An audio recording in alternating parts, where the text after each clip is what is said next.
Welcome back, YouTubers, to another WWE vlog in HD with me, Mr. Parkin, and this guy sitting next to me. It's NJ. What's up? What's up, NJ? What's up to you guys out there? Boy, am I looking forward to doing this review. Of course, for all you guys out there who don't know, we're continuing our SummerSlam review series. We're doing SummerSlam 2002 today, and this is the one I really wanted to review. Make sure you guys subscribe up above to us, like the video, and put your comments on the show. We guarantee you this is a good show. And please contact us in the links in the description box below. Well said, that man. First thing I want to say here, NJ, is this pay-per-view holds something very close to my heart, because this was the first pay-per-view that I stayed up at 1 AM till 4 AM to watch live. SummerSlam 2002. And looking back at it, now what we're going to be doing, it seemed to me like the SummerSlam had a very strong card. It seemed that all the people in the matches, were in the correct rivalries, and they all could work good matches together. And most of the matches seemed like they were in the right place in the card. And all the matches as well, looking at it, seemed to get very good time, considering they had 8 matches in there. For me, it's probably one of the most complete pay-per-views we'll probably review, and probably one of the only pay-per-views I'll give an A+ to. Oh, you give your predictions for a grade, yeah. Yeah. I don't know about you, but I just think this pay-per-view for me holds something very dear in my heart, and I might be a bit of a mark in this video, but I will try and look at it for what it is. That is the best way of looking at it. We have this whole Raw versus SmackDown thing as well going on, don't we, with Bischoff and Stephanie McMahon?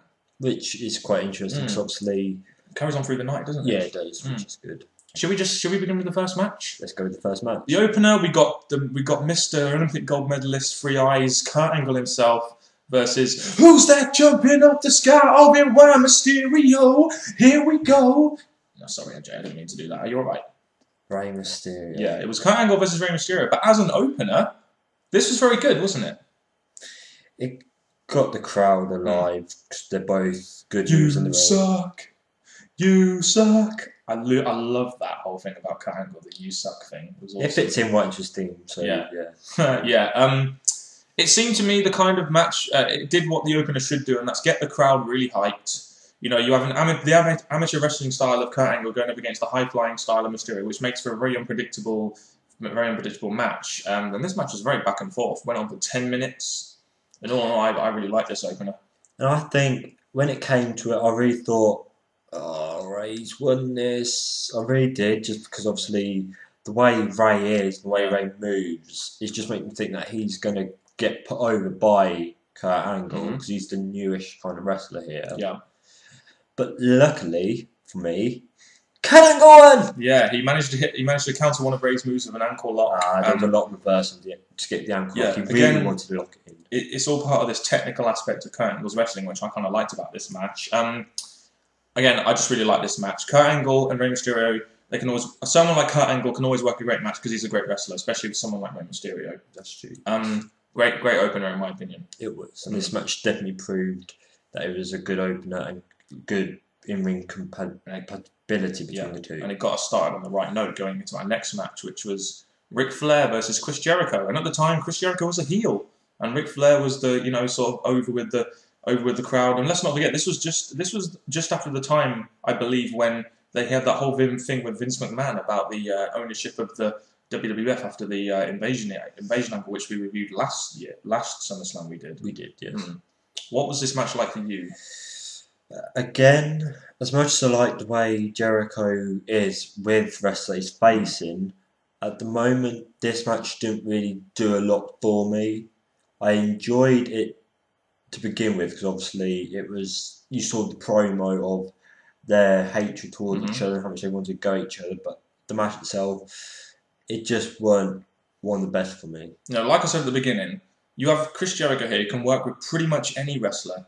He works very well with Ric Flair, in my opinion. He can really adjust himself to many different styles, and he sort of had to slow his game down for Ric Flair a little bit and work a more psychological, match. But he managed to do it very well. I thought it was a good match. I can see where you're coming from. There were parts of it which were a bit iffy. But Jericho taps to the figure 4 leg lock from Ric Flair, obviously. And while you were watching it, you made the point of that you think it should have been Chris Jericho's win. Just because at the time, I think Ric Flair was at the time of his career when he should really have been putting someone like Jericho over. But then, as you pointed out to me, it was probably you mentioned something about Ric Flair probably maybe Yeah. needing to get the win, approaching this time when he's probably going to be more of a manager. Management, yeah, that was it. That's where I saw it. He needed his wins because he's left that management role with Vince and that. Yeah. Now he's going to go into management of other wrestlers and getting other people's role models. Like Evolution, for example, That was which he managed to do in 2003, I believe. Yeah, so there you go. That's probably why I think he got the win. The next match we had was Edge, who was a babyface at the time, was very over with the crowd, versus Eddie Guerrero. And you people guess out there, you've got Edge and Eddie Guerrero. Do you think this was a good match or not? Definitely a good match. These guys, again, they can work well together. They both have very similar styles. They can, really work a good match together, and they put on a great match. I love Eddie Guerrero. Love the way Eddie Guerrero worked a technical match, focusing on the arm, and then you had the crowd getting very much behind Edge, who at the time was a new up and coming singles mid card wrestler. During this match, I think I've always been behind Eddie Guerrero. Not taking away from Edge, but Eddie Guerrero is just a great wrestler in the ring. He's a great worker. He is. And it really did show in this match. And I'm thinking, again, not knowing too much about their past rivalry, even though it did show how good they are in the ring, again, I'm thinking the right person won this. Yeah, Edge definitely did need to win this. Eddie Guerrero was one of those kind of guys, he was over as a heel, but he was also over as a face as well with the crowd. This match had many near falls. There was a lot of back and forth action. It ended at the right time. It ended at the time when the crowd were at its peak, in my opinion, really getting into the match. And like you said, the right guy won in Edge. So all in all, another great match for me. It got 10, 12 minutes. It really had a lot of time to work, to tell a story, and I really like this match. Again, two great wrestlers in the ring together. That's exactly what it was. Next match we had was a tag team match between Christian and Lance Storm, the Un-Americans, versus the very strange team of Booker T and Goldust. Their tag team was quite entertaining, I thought. Yep. For the tag team championships, this was as well. The whole Un-American thing was really a great gimmick to get crowd heat, wasn't it? Especially as a heel. It was, and the only sad thing is, Booker T and Goldust were this close to winning. The crowd wanted to see him win, didn't they? It would have been good for them to hold the championship against the team that everyone really did not like. The outcomes test and Big Boots Booker T, I think it was, down for the win. Yeah. Booker T and Goldust, it was a fun tag team match to watch, mainly because you have Booker T and Goldust in there. I still think the best move for me of the match is when Goldust does that running bum move thing. I can't remember what it is. I just don't know why. I just really like that move from Goldust. I don't know what it is. He's good at doing it, though. Yeah, definitely. And as you said, Test interferes. The Un-Americans get the win. The next match we had was an Intercontinental Championship match between Rob Van Dam, and the rabid Wolverine, Chris Benoit. This match got 16 minutes, I believe, and it really made the Intercontinental Championship seem something, because they were both really gunning for this match. They were really both going at it full pelt in this match, weren't they, these two? I think it was an entertaining match because I think the length helped the match a lot. Definitely. It made the match a lot more entertaining than what a shorter match would have done, and you basically saw how much time meant to both. Yeah.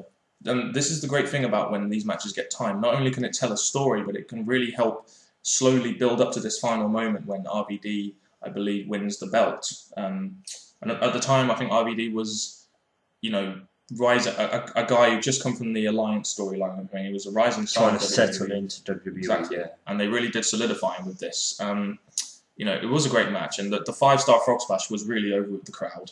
They all loved it. Yeah, they all liked when it came. Again, RVD and Benoit, these two are going to put on a great match. Less so then, but more so now. You just know someone like Benoit can work with an RVD and really help to get him over, especially as a mid-carder and Intercontinental Champion. That's true, yes. What did you think of this match? I'm going to give it a thumbs up. The length really was good for the match, and you saw lots of good wrestling between the two wrestlers. And of course, we saw a little bit of backstage action between Eric Bischoff and Stephanie McMahon, as Eric Bischoff reigned supreme in the battle of the Intercontinental Championship. I'm very happy with that. Yeah, as a Bischoff fan, I suppose you're very happy with it as well. I am. Yeah. So here the Intercontinental Championship went to Raw. So the the brand supremacy kind of come into play here as well a little bit. It is go Raw. Yeah, definitely. We definitely prefer Raw here on the British Fist. That's true. Right. The next match we got was I'll just call it this: the Un-American versus the American Badass. Undertaker versus Test. And I'm going to say at least this won a WrestleMania match. Because as good as Test is in some way, it would not have made a great WrestleMania match. This was kind of like the sort of big guy versus big guy match of the card. There's always one of these in it. Yeah, and I try to look at it through that point. You're not going to see too many high spots and stuff. For what it was, I thought it was okay. What I didn't like about it though was the fact Undertaker is this American badass. Why is he using the tombstone, which is really associated with his other gimmick, the darker Undertaker? He should have just stuck with the chokes on for the win. Or the Last Ride, which is most associated with this American badass character. And the thing is, I think the match would have been a lot shorter than it was if the other members of the Americans did not come down and get involved. And that was pretty much what allowed Test to get the win, wasn't it? No, sorry, Undertaker won the match. Careful, yeah. Exactly, I'll keep... Oh, We're not going to think Ted beating Taker. No, Test beating Taker. Test beating Taker. Oh, God. That would have been good. No. So the right person won this. Definitely the right person won. Especially when you consider this whole an American faction was so... He had so much heel heat. And he's the American badass. It was good to have a face win it, and the Americans actually managed to lose one match in the night. So for me, this was probably not the best. This was probably the worst match on the card for me. I didn't like this match as much. I didn't like this match too much, but it's still a decent match in my opinion between two big guys. That's true. Yes. That's what and yes, and after that, we will lead you on to this promo.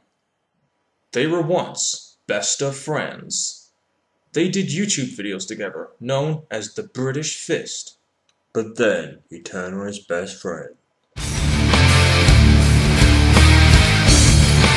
You may have turned your back on me, you may have got the upper hand, but I'm ready for you, and I'm going to beat you at SummerSlam. Every time you think that I'm done, I'll come back stronger. And so, as you can see from that promo there, this next match was a rivalry between two best friends, or former best friends, as we knew from this match. This next match was Triple H versus Shawn Michaels in an unsanctioned street fight, and we have so much to say about this because number one, we have a Triple H fan here, and number two, we have a SummerSlam 2002 mark here.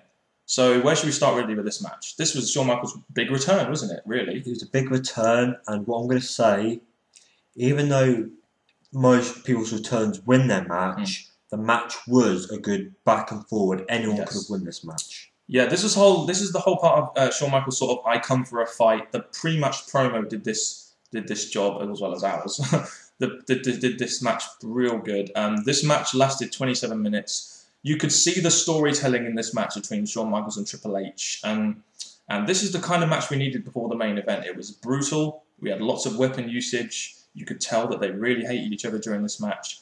I also liked the way how Triple H focused on Shawn Michaels' bad back, which is a kind of realistic angle going in because we know Shawn Michaels had a bad back at the time. He did, yes. The match itself, I just loved this match. Good thing I'm going to give this. There's a lot of weapon use and outside the ring usage, which was good. And another thing I liked about this was there was good back and forward. Yeah. You thought, Triple H's got it here.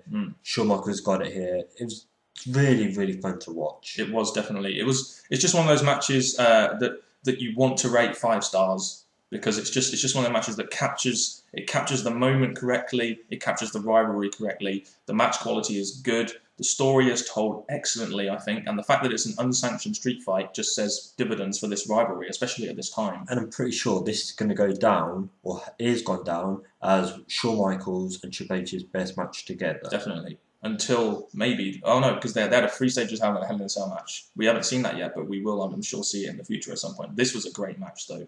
It got 27 minutes. I think that shows you how good this match was. Also, I believe at the time there was some ladder and table spots as well, which are very good. You don't usually associate ladder and table spots with Triple H, but he did a great job. Great job in this match. Credit does go to both wrestlers, not just Shawn Michaels. The thing is, even though Shawn Michaels picked up the win, which was good because he came back and set his return, Triple H was not having any of it. Nope. He was doing what he would do, which he does, get the last laugh, and he whacked Shawn Michaels with a sledgehammer. I will say one thing about this match. This match ended at the perfect time. You could tell the crowd were at their peak level at the end of this match, and you could tell from the two wrestlers that they were trying to end the match there, because Triple H was about to hit the pedigree, and then Shawn Michaels reversed it into a pin. And you could tell these guys were just, this is the right time to finish the match. And the right guy won, Shawn Michaels, who was essentially his return. Yes. So you needed him to win to really give him the push if he was going to come into WWE, which he did in the end, because he was only going to be coming temporarily. And then he'd come back to a full-time status afterwards. The thing I like about this, that's true. And the thing I like about this is because of how the match went, it basically leaves the door open for them to face each other and kick each other. Which they did. Again, twice, I believe. Which is another few good matches. After that, wow. Usually main event matches, title matches can't follow such a match like that. But this next match between Brock Lesnar and The Rock had so many implications to it. Brock Lesnar at the time was the King of the Ring winner. He was the next big thing. A lot of people knew that Rock was going into movies, so you kind of knew that this would be the start of a new era, so to speak, where Brock Lesnar would be this next sort of big superstar they had. And this was what this match was all about, really, wasn't it? That is very true, and I think even though you knew Rock was going to go to movies, the match was very entertaining from both wrestlers. Yep. The thing is, there was many moments in that match when, again, just like the match before, anyone could have won. It was definitely very dramatic. What I loved about this match was the fact that the fans, they kind of started to turn on Rock a little bit, didn't they? They started booing him and cheering Lesnar, and Rock really did react to this, just like he did against Hulk Hogan at WrestleMania 18. He really did react well to this as a guy who really was trying to be the babyface, but then at the end of the match was seeming like the heel because of the way the crowd was reacting to him. The crowd really were disappointed that he's going, which we all were. Obviously, The Rock's a great wrestler. Another thing I will say is I love the way WWE introduced Brock Lesnar with Paul Heyman as his voice. Especially after the Invasion storyline finished. It was a great way to use someone like Heyman to launch a new superstar. Well, you couldn't find a better manager than Paul Heyman. Both two heels going together, working so well together. Yeah. And this match got 15 minutes. The match, again, ended when the crowd were at its peak level. They really wanted to see Brock Lesnar win it, and he won it and became the next undisputed champion. What can you say? It was him at the top. It was very good. Lesnar was getting out of rock bottoms. Rock was escaping some blocked moves, and then all of a sudden he hits the F5 for the win. Oh, the F5, what a finishing maneuver. It was very good. Yes, definitely. I'd say that was a very good match. It really did its job well. The match itself was very good. You know, for a guy as big as Brock Lesnar, he really did work. He really could work a match quite well, and The Rock did his part as well. Both guys played off each other's moves well, which I thought this match was definitely 2 thumbs up. And it managed to, and you're giving this match credit when you can follow up that main event with a match which could capture most people's imagination as well. Because a match like that is very hard to follow. We've seen that from such matches as Undertaker, Shawn Michaels, Rock, Hogan, matches like that. That's true. Yeah. Are you ready to go on to the overall thoughts? Or do you have more to say? Let's do the overall thoughts. Right. I'll go to you first then. Okay, again, this pay-per-view was definitely a really good one. Every match was good. Some, as I said earlier, had some downfall, but because it's really entertaining. We had different matches, which, like my favourite match tonight was obviously the Triple H and Shawn Michaels match. Same here. That had a lot of meaning to it. It had definitely a lot of action and definitely great moments in the match. Right. What would you grade it overall? Because I'm going to follow it up with mine. My grade... it's going to be dramatic. Yeah, I'm really thinking because there's so much to say about this, but I'm going to give it a minus. An A minus. See, I will go. I'm not going to do this very often because an A is really safe for a special show, but I do think this definitely deserves an A, maybe even an A plus, mainly because each match was very good, apart from probably the Undertaker test match. Each match seemed to have two people in there that could really work the match well. The right guys won on most of the occasions. The matches got good time. The card was structured incredibly well. The main event did its job. It solidified Brock Lesnar as the new big guy. And the Triple H Shawn Michaels match was brilliant. I loved it, which is why I'm going to give this pay-per-view an A+. That's fine, yeah. That's just my opinion. I'm a SummerSlam 2002 mark for all you guys out there. Definitely. I just love this pay-per-view to bits. I've really looked forward to reviewing this pay-per-view for a long time. And now we've got to it. Yep, definitely.